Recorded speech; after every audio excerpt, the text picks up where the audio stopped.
Alors en fait, l'histoire, pourquoi j'ai monté Syncrosys? D'abord parce que, ayant l'habitude de faire des missions en régie, c'est-à-dire de la mise à disposition de compétences chez le client, on était plutôt adroit pour faire dans ce genre d'exercice. Donc,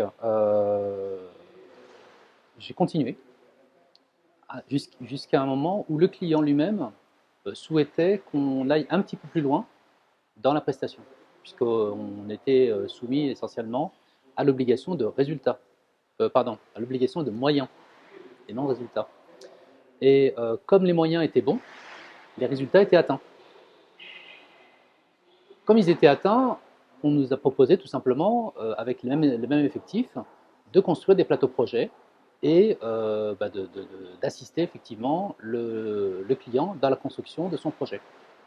Un bâtiment, un TGV, une centrale nucléaire, etc.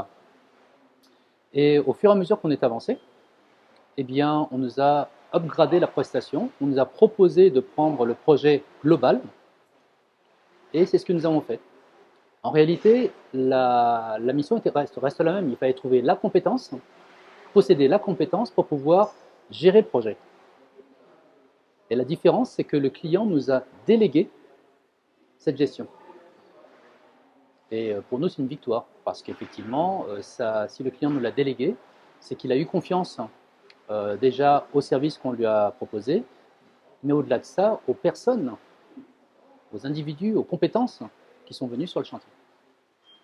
Voilà pourquoi on s'est mis comment dire, enfin, c'est la raison d'être de Syncrosys.